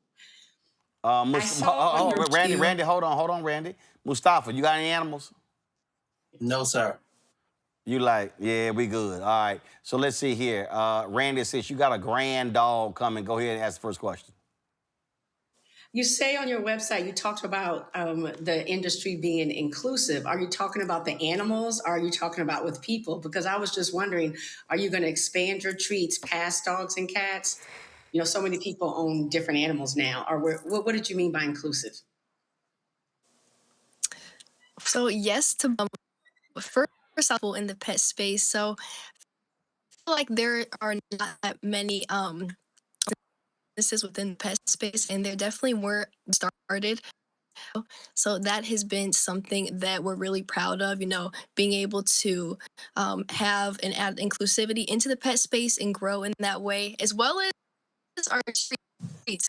Still organic, very limited ingredient, but we do want to expand past dog and cat treats. So at some point, food, treats for other animals, really just treats for all pets, and making sure that if you have a pet, Ava's Pet Palace is the place to go. Larry? Fantastic. Yeah, so you've been doing this for quite some time now. What is one lesson you learned from being in the business? Yes. Lessons. I would say that there are going to be times not going to want to, you know, there's going to be times where your mood is going to like kind of, how do I say this? Your mood is going to be one way, but that discipline piece, and you have to want it. You have to get after it and go after it because what you goals, what you want to do, what you want to achieve, why you started. There's going to be a lot of bumps in the road, a lot of things you learn and have to move past. But just remembering why you're doing what you're doing and what you want to achieve is very important. And that is one of the most monumental things I've learned. Mustafa, go ahead. Ava, what message would you? Oh, I think Mustafa froze. Hold on, Mustafa, you froze, so ask your question again. Yeah, Abe, I was saying, what message would you send to all the young entrepreneurs who are watching the show tonight? I would tell them that if they have a business, an idea, anything that they want to do, accomplish, to just go for it. I feel like it sounds so simple, but a lot of times you really need, what is it? Yes, just go for those 3 words, and to just go after what you want. It's not going to be easy, going to be, things you're going to have to overcome. And there is no perfect time. That's something else that I've learned and I've taken in and really had to just remember, is that there is no perfect time. There's going to be times I'm going to wait to do this. I'm going to wait to start. But the truth is that you create that perfect moment, and it's not going to come unless you create it. All right, then. So, all right, folks. So, Ava, y'all, it's called Ava's Pet Palace. And so her products are going to go, of course, on our table over here. These are all the Black-owned products that we have with shopblackstarnetwork.com. So let's see here. Ava, I'm going to put, see, man, we running out of space here. So, okay, I know what I'm going to do. I'm going to move this over here. I'm going to move this here. I'm going to stack the curl prep stuff right here. And Ava, your stuff is gonna go right here. So, y'all, Ava's Pet Palace, her products are in more than 300 stores nationwide, but you should get them from shopblackstarnetwork.com. Shopblackstarnetwork.com. You can check it out right here and go again. So you see her products right here. Go to our marketplace, shopblackstarnetwork.com, to see Ava's products. You can buy them all right there. Ava, we appreciate it. Good luck. Thanks a lot. Thank you so much for having me. Thank you very much. So again, folks, all of these products here, these are all Black-owned products you can get by going to shopblackstarnetwork.com. Shopblackstarnetwork.com. And so you can get Ava's Pet Pals, those products and everything else. Let me thank Larry, Randy, and Mustafa for being on today's panel. I certainly appreciate it. Thank you so very much.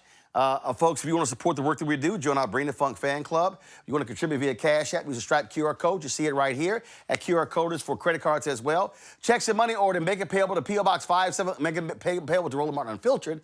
Mail to P.O. Box 57196, Washington, D.C. 20037-0196. PayPal's R Martin Unfiltered. Venmo's RM Unfiltered. Zelle, Roland at RolandSMartin.com. Roland at RolandMartinUnfiltered.com. Download the Black Star Network app.